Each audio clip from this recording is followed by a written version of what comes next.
हाय बच्चों, नमस्कार। राजस्थान कक्षा 8वीं का हिंदी विषय का पेपर हम आप सभी के लिए लेके आ चुके हैं, जो कि 3 अप्रैल का बिल्कुल असली और रियल लीक पेपर है। 3 अप्रैल के दिन हूबहू यही पेपर आएगा हिंदी विषय का। 3 अप्रैल, हाँ जी बच्चों, आप सभी ने बिल्कुल सही सुना। 3 अप्रैल के दिन जो बच्चों आप सभी परीक्षा देने वाले हो ना 2.5 घंटे का, उसका सेम टू सेम प्रश्न पत्र मैं आप सभी को लेके आया हूँ। अगर आपने बिल्कुल भी पढ़ाई नहीं की है और आपको 80 में से 80 नंबर चाहिए तो ये पेपर देख लो। सारे क्वेश्चन इसी पेपर में से आने वाले हैं, एक भी क्वेश्चन इससे बाहर नहीं जाने वाला है। आप जेठालाल या फालतू के वीडियोस देखने में अपना वक्त बहुत ज़्यादा बर्बाद कर देते हो, उससे अच्छा आप इस वीडियो को देखो और 100 आउट ऑफ 100 मार्क्स जो है अभी तुरंत लेके आओ। ठीक है गाइस, अब मैं आप सभी को बता देता हूं कि नंबर लाने से पहले, अच्छे मार्क्स लाने से पहले मैं आप सभी को ये वीडियो कंप्लीट दिखाना चाहूँगा, ताकि हाँ जी गाइस, तो ये 2.5 घंटे का पूरा संपूर्ण पेपर है। अगर आपको 80 में से 80 नंबर चाहिए तो आप इस वीडियो को पूरा देखिए, कहीं पर भी आप इस वीडियो को स्किप ना करें। चलिए गाइस, अपन पहले क्वेश्चन के बारे में बात करते हैं। सबसे पहले आपके वस्तुनिष्ठ प्रश्नों से शुरू होता है आपका जो कारवा होता है वो। पहला प्रश्न आप सभी की स्क्रीन के सामने आप देख पा रहे होंगे। पहला प्रश्न है, बदलू किस वृक्ष के नीचे बैठकर अपना काम क्या करता था? बदलू किस वृक्ष के नीचे बैठकर अपना काम क्या करता था? तो इसका राइट आंसर हो जाएगा गाइस पहला का स, नीम का वृक्ष। क्या हो जाएगा? स, नीम का वृक्ष। इसका राइट आंसर ये आ जाएगा। पहला क्वेश्चन आपके हूबहू यही आएगा कि भाई बदलू किस वृक्ष के नीचे बैठकर काम क्या करता था। अब बात करते हैं दूसरे क्वेश्चन के बारे में। दीवाने किस पर जी भरकर प्यार लुटाते हैं? दीवाने किस पर जी भरकर प्यार लुटाते हैं? तो इसका राइट आंसर हो जाएगा दूसरा, भीख मंगो पर। द वाला जो है बिल्कुल राइट आंसर इसका होने वाला है। अब बात करते हैं अगले वाले क्वेश्चन के बारे में, तीसरे में। पुडुकोट्टई जिले में साइकिल चलाने का कैसा आंदोलन चला? तो इसका राइट आंसर जो हो जाएगा वो हो जाएगा सामाजिक आंदोलन। कैसे? ये जो सामाजिक आंदोलन है वो किया हुआ है। 1 नंबर का ये क्वेश्चन है। ठीक है, फिर बात करते हैं, ये क्वेश्चन आएगा हूबहू 100% जेन्युइन क्वेश्चन पेपर हम आप सभी को बता रहे हैं। इसमें से एक भी क्वेश्चन जो है बाहर नहीं आने वाला है। श्री कृष्ण ने सुदामा के पाव कैसे धोए? श्री कृष्ण ने सुदामा के जो पाव है वो अपने अश्रुओं से धोए, यानी अपने आंसुओं से जो है श्री कृष्ण ने सुदामा के जो पाव है वो धोए थे। ठीक है, 1 नंबर का ये क्वेश्चन हो गया। फिर 5वां बात करते हैं, यह सबसे कठिन समय नहीं है। कविता में कवयित्री कौन सा दृष्टिकोण प्रकट हुआ है? यह सबसे कठिन समय नहीं है। कविता में कवयित्री का कौन सा दृष्टिकोण प्रकट हुआ है? तो इसका राइट आंसर हो जाएगा 5वें में आशावादी। आशावादी जो बिल्कुल राइट आंसर हो जाएगा, ए वाला पहले का क्वेश्चन। फिर बात करते हैं छठे क्वेश्चन के बारे में। यहाँ पर ये है कि सितार के तारों से झंकार कहाँ से उत्पन्न हुई है? तो इसका राइट आंसर क्या हो जाएगा छठे में? बूंद से। बूंद से वाला बिल्कुल राइट आंसर हो जाएगा। स वाला, बूंद वाला जो है बिल्कुल राइट आंसर इसका हो जाएगा। फिर बात करते हैं 7वें क्वेश्चन के बारे में। वे शब्दांश जो शब्द के पूर्व में जुड़ते हैं कहलाते हैं, क्या कहलाते हैं? उपसर्ग कहलाते हैं। ठीक है, जो पूर्व में जुड़ते हैं वो कहलाते हैं उपसर्ग। फिर बात करते हैं 8वें क्वेश्चन के बारे में। 8वां क्वेश्चन है कि सोना चमकता है, रिक्त स्थान के लिए उपयुक्त क्रियापद का प्रयोग कीजिए। चमकता वाला बिल्कुल राइट आंसर हो जाएगा। अब बात करते हैं अति लघुत्रात्मक प्रश्नों के बारे में, जो हर एक प्रश्न लगभग 2 नंबर का यहाँ पर आप सभी को देखने के लिए मिल जाएगा। चलिए शुरू करते हैं। लेखक ने बाज को किसका प्रतीक माना है और क्यों? लेखक ने बाज को किसका प्रतीक माना है और क्यों माना है? तो इसका राइट आंसर हो जाएगा 90 का। कि अब मैं आप सभी को जो मैं उत्तर पढ़ के सुनाऊंगा, अगर आप उस प्रकार से उत्तर लिखोगे तो आपके 2 में से 2 नंबर कंप्लीटली आ जाएंगे। चलिए मैं आप सभी को इसका उत्तर पढ़ के सुनाता हूँ। लेखक ने बाज को वीरता और स्वतंत्रता का प्रतीक माना है। बाज एक साहसी पक्षी है। अपनी अंतिम सांस तक उसने स्वतंत्रता पूर्वक एवं हिम्मत के साथ आकाश की ऊंचाइयों को प्राप्त करने का प्रयास किया, इसलिए वह वीरतापूर्वक आकाश में उड़ता रहा। उसने शत्रुओं का सामना भी बड़ी बहादुरी से किया। जीवन में संघर्ष करने से वह कभी पीछे नहीं हटा। ये जो है इसका राइट आंसर हो जाएगा। लेखक ने बाज को किसका प्रतीक माना उसका, ठीक है, और क्यों माना उसका। फिर 10वां क्वेश्चन, साइकिल को विनम्र सवारी क्यों कहा गया है? इसका 2 नंबर है, इसका आपको राइट आंसर लिखना है। चलो मैं बताता हूँ वो लिखना। साइकिल को विनम्र सवारी इसलिए कहा गया है क्योंकि इसे चलाना आसान है, इस पर खर्च कम आता है, इसे प्रदूषण नहीं फैलता है, यह स्त्री पुरुष सबके लिए सहज है, इसे चलाना सभी आयु व्यक्तियों के लिए सरल है। ये इसका राइट आंसर जो है हो जाएगा। अब बात करते हैं 11वें क्वेश्चन के बारे में। 11वां क्वेश्चन आप सभी की स्क्रीन के सामने ये रहा। अभी भी एक रेलगाड़ी जाती है गंतव्य तक, पंक्ति से क्या आशय है? क्या आशय है? इसका राइट आंसर आपको लिखना है कि अभी भी एक रेलगाड़ी जाती है गंतव्य, तो पंक्ति से क्या आशय? तो इसका राइट आंसर हो जाएगा, इस पंक्ति से यह आशय है कि अभी भी समाज में लोगों का उनकी मंजिल तक पहुँचाने के साधन खत्म नहीं हुए हैं। अभी भी संसाधन उन्हें उनके मंजिल तक पहुँचाने में पूर्ण सहयोग करने हेतु कृत्य संकल्प दिखाई देते हैं। अब बात करते हैं 12वें क्वेश्चन के बारे में। सुदामा के पैरों की दशा देखकर श्री कृष्ण की क्या प्रतिक्रिया हुई? इसका राइट आंसर हो जाएगा, श्री कृष्ण ने जब सुदामा के पैरों की दशा देखी तो वे बहुत दुखी हुए और उन्होंने परात के पानी के स्थान पर अपने आंसुओं से सुदामा के पैर धो दिए। फिर बात करते हैं आगे वाले क्वेश्चन के बारे में, 13वें क्वेश्चन के बारे में। निम्नलिखित मुहावरों का अर्थ बताकर वाक्यों में प्रयोग कीजिए। आकाश पाताल एक करना। आकाश पाताल एक करना का राइट आंसर हो जाएगा अर्थ है कठोर परिश्रम करना। वाक्य में प्रयोग हो जाएगा, रमेश ने परीक्षा में प्रथम श्रेणी प्राप्त करने के लिए आकाश पाताल एक कर दिए। ठीक है, फिर दूसरा यहाँ पर देखिएगा, फूला न समाना। इसका अर्थ हो जाएगा यहाँ पर बहुत प्रसन्न होना। बेटे की नौकरी लगने पर गुप्ता जी फूले न समा रहे थे, ये राइट आंसर हो जाएगा। फिर बात करते हैं 14 क्वेश्चन के बारे में। जीवन का विलोम शब्द मरण है, निम्नलिखित शब्दों का विलोम शब्द लिखिए। जय का मरण हो जाएगा, अमृत का विष हो जाएगा। ये राइट आंसर जो इसका होने वाला है। अब बात करते हैं आगे वाले क्वेश्चन के बारे में। आगे वाला क्वेश्चन है 15वां। बदलू काका पैतृक व्यवसाय क्या था और वह बंद क्यों हो गया था? ठीक है, इसका राइट आंसर अपन बात करते हैं। 15वां क्वेश्चन, बदलू काका का पैतृक व्यवसाय लाख की चूड़ियाँ बनाना था। उनका जो पैतृक यानी जो उनका परंपरागत व्यवसाय था वो था लाख की चूड़ियाँ बनाना था। एक समय था जब गांव की सारी स्त्रियां बदलू की नई बनाई हुई चूड़ियाँ ही खरीदती थी। यहाँ तक कि आसपास के गांव की नारियां भी उसके बने हुई चूड़ियों को खरीदना पसंद करती थी। तब उसका काम बहुत अच्छा चल रहा था, किंतु जब से मशीनों के द्वारा चूड़ियाँ बनाई जाने लगी तो उसका व्यवसाय समाप्त हो गया। क्योंकि मशीनों के द्वारा बनाई गई चूड़ियाँ देखने में भी सुंदर होती है और सस्ती भी, इसलिए अब गाँव की स्त्री कांच की चूड़ियाँ पहनने लगी। बदलू काका की बनाई गई लाख की चूड़ियों को अब कोई नहीं खरीदता था, इसलिए उसका पैतृक व्यवसाय बंद हो गया था। ठीक है, मतलब मशीनों से काम चालू हो गया था, मशीनों से बनना, इसलिए बदलू काका का जो व्यवसाय था वो बंद हो गया था। तो ये 4 नंबर का अगर मैंने बोला उस तरीके से लिखोगे तो 4 में से 4 नंबर आपके आ जाएंगे। अब बात करते हैं 16 क्वेश्चन के बारे में। प्रारंभ में इस आंदोलन को चलाने में कौन कौन सी बाधा आई? तो 16 क्वेश्चन का आंसर मैं बता देता हूँ आप सभी को। प्रारंभ में इस आंदोलन को चलाने में पुडुकोट्टई जिले की महिलाओं को अनेक बाधाओं का सामना करना पड़ा। शुरू में क्या हुआ मैं आप सभी को बता देता हूँ शुरू में क्या हुआ उसके बारे में।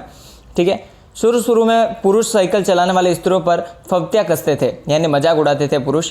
इस तरह साइकिल चलाने वाली महिलाओं को वे परिवार का कलंक और अपराधी मानते थे। स्त्रियों को पुरुष प्रधान समाज में अपने साइकिल आंदोलन के कारण अनेक मानसिक और शारीरिक कष्ट सहने पड़े। यह कष्ट उनके लिए बाधा बनकर सामने आए। बस ये इस प्रकार से अगर आप लिखोगे तो आपके 4 में से 4 नंबर यहाँ पर हो जाएंगे। अब बात करते हैं 17वें क्वेश्चन के बारे में। वर्तमान में सड़क दुर्घटना में तीव्र वृद्धि होती जा रही है। सड़क दुर्घटना के प्रमुख क्या कारण है? चलो मैं यहाँ पर आपको 4 कारण बताता हूँ। पहला कारण, लोगों को सड़क सुरक्षा के प्रति जागरूक नहीं होना। दूसरा कारण, सड़क पर लगे यातायात संकेतों पर ध्यान न देना। अब बात करते हैं तीसरे कारण के बारे में। गाड़ी चलाते समय मोबाइल पर बातें करना व गाने सुनना। चौथा कारण लिखिएगा, गाड़ी तेज गति से चलाना। पांचवा कारण, लापरवाही से गाड़ी चलाना। फिर लास्ट और छठा कारण, नशे में वाहन चलाना। इस प्रकार से 6 के 6 कारण हमने आप सभी को बता दिए। अब बात करते हैं आगे वाले क्वेश्चन के बारे में। आगे वाला क्वेश्चन है 18वां। स्वच्छ भारत योजना में आप अपना योगदान किस प्रकार दे सकते हैं? 4 नंबर का ये क्वेश्चन है, समझाइए। चलो अपन इसको समझाते हैं।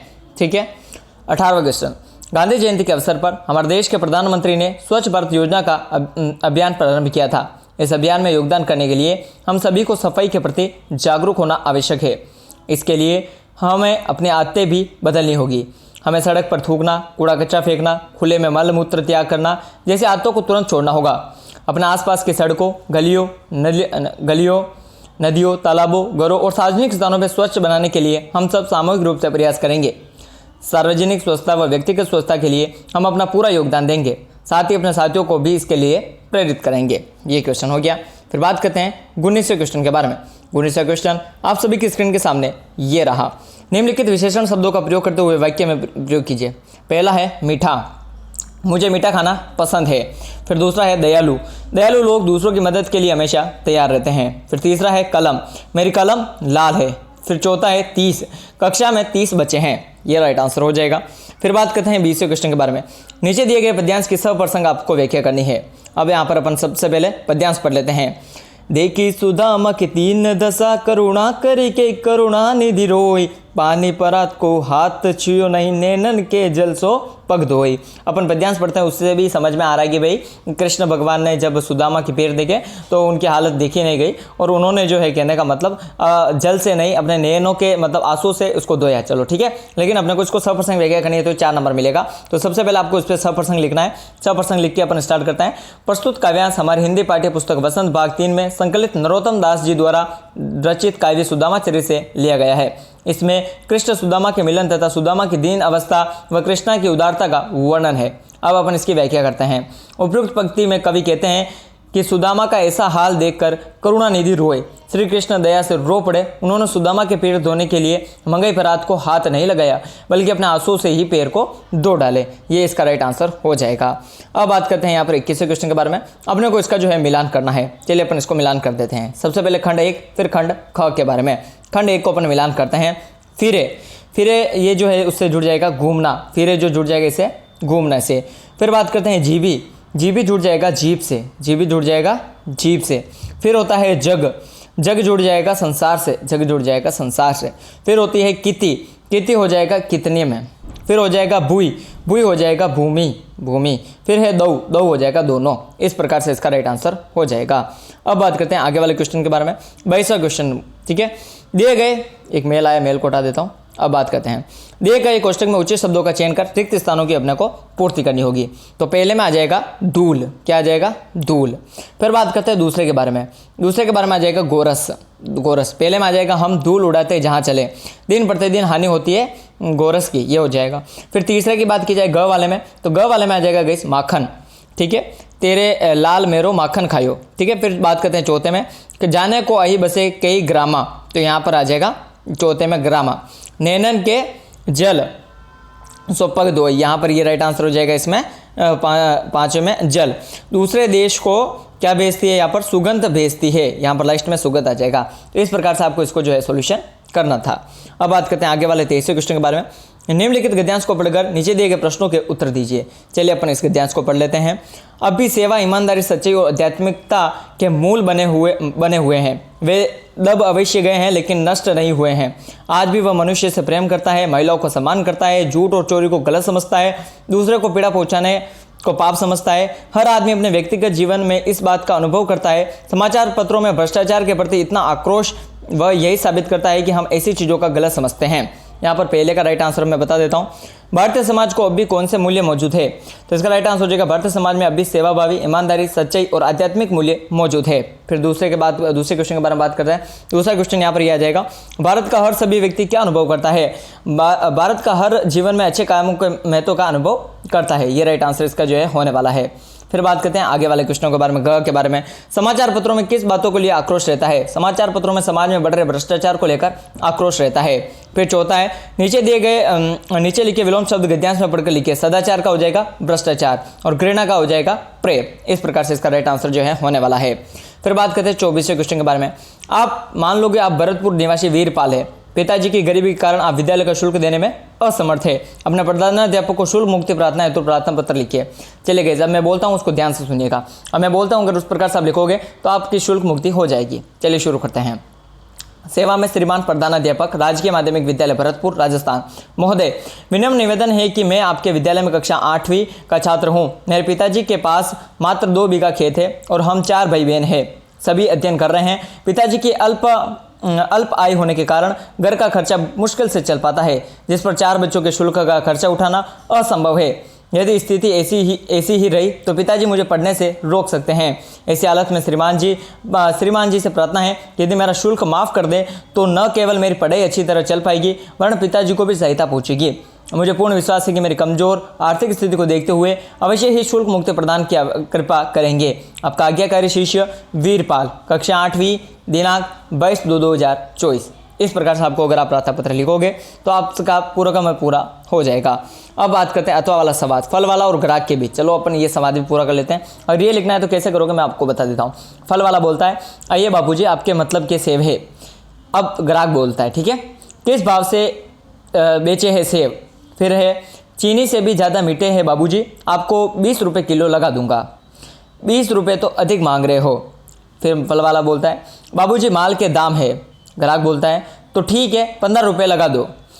फल वाला बोलता है, बाबूजी 15 रुपये तो अमरूद बिक रहे हैं, ये तो असली कश्मीरी सेब है, आपके लिए 19 रुपये लग जाएंगे। 16 रुपये के लगते हो तो 1 किलो दे दो। ग्राहक बोलता है, वो नहीं कर रहा हूँ बाबूजी, आपको निराश नहीं करूँगा, यह लीजिए 1 किलो सेब। ग्राहक बोलता है, 20 रुपये, 4 रुपये मुझे वापस दे दीजिए। फल वाला, बाबूजी ये लीजिए 4 रुपये। इस प्रकार से पूरा संवाद कंप्लीट होता है। फिर आखिरी और लास्ट क्वेश्चन, 25वां क्वेश्चन। निम्नलिखित में से किसी एक विषय पर आपको निबंध लिखना है। स्वतंत्रता दिवस, विद्यार्थी जीवन और अनुशासन, विज्ञान के चमत्कार, मेरा प्रिय खेल फुटबॉल। तो अपन मेरे हिसाब से किस पे देखते हैं, देखो मैं आपको बता देता हूँ। मेरे हिसाब से अपन जो देखते हैं वो खेलते हैं मेरा प्रिय खेल फुटबॉल के बारे में। इस पे जो अपन निबंध लिखते हैं। चलो सबसे पहले अपने को लिखना है प्रस्तावना, ठीक है। खेल 2 प्रकार के होते हैं, स्वदेशी जैसे खो खो, कबड्डी, विदेशी जैसे वॉलीबॉल, फुटबॉल, टेनिस, क्रिकेट आदि। इन खेलों में मुझे फुटबॉल विशेष पसंद है। यह एक सीधा साधा और सस्ता खेल है तथा इसमें शरीर का अच्छा व्यायाम हो जाता है। खेल का स्वरूप, फुटबॉल का एक खेल बड़े चौरस मैदान में खेला जाता है। इसके खिलाड़ी 2-2 दलों में बांटे जाते हैं। आमतौर पर 11-11 खिलाड़ियों की 2 टोलियां बना ली जाती है। मैदान के बीचों बीच एक रेखा खींचकर 2 भाग कर लिए जाते हैं। प्रत्येक दल को अपने सामने वाले भाग पर गोल करना होता है। एक दल टीम गोल करने का प्रयत्न करता है और दूसरा दल उसे रोकता है। एक खिलाड़ी गोल के निकट रहता है, उसका कार्य केवल गोल की रक्षा करना हेतु इसे गोल रक्षक या गोलकीपर कहते हैं। गोल के अन्य खिलाड़ी अपने अपने स्थान से गेंद को अंदर आने से रोकते हैं और दूसरे उसे गोल में ले जाने का प्रयत्न करते हैं। इस खेल का निर्णायक रेफरी कहलाता है। वही खेल को आरंभ करता है तथा वही गलती करने वाले खिलाड़ियों को टोकता व हार जीत का निर्णय करता है। सारे कार्य उसकी सीटी के संकेत पर होते हैं। खेल का महत्व। स्वास्थ्य के लिए खेल बहुत आवश्यक है। खेलने से भोजन पचता है और भूख अच्छी लगती है। मेरी दृष्टि से फुटबॉल का खेल विशेष महत्वपूर्ण है। इस खेल में शरीर का अधिक चोट लगने का भी डर नहीं रहता है। फुटबॉल से शरीर का अच्छा व्यायाम हो जाता है। खेल के 2 दलों में से एक जीतता है और दूसरा हारता है, किंतु इस हार जीत से आपसी प्रेम गठन के बजाय बढ़ता है। उपसार। हम बच्चों के लिए खेल का विशेष महत्व होता है। खेल हमारे बढ़ते शरीर को स्वस्थ और सुंदर बनाते हैं। हम लोग आपस में तथा दूसरे विद्यालयों की टीम से मैच भी खेलते हैं। फुटबॉल के दौरान हमारा उत्साह दिन पर दिन बढ़ता जाता है। इस प्रकार से हमने यहाँ पर मेरा प्रिय खेल फुटबॉल पे एक निबंध लिखा। इस प्रकार से गाइस पूरा संपूर्ण पेपर है जो कि राजस्थान कक्षा 8वीं 3 अप्रैल का असली और रियल लीक पेपर है। यही पेपर आप सभी को 3 अप्रैल 2024 को देखने के लिए मिल जाएगा। इसमें से एक भी क्वेश्चन बार नहीं आने वाला है। संपूर्ण क्वेश्चन पेपर इसी में आप सभी के लिए उपलब्ध रहेगा।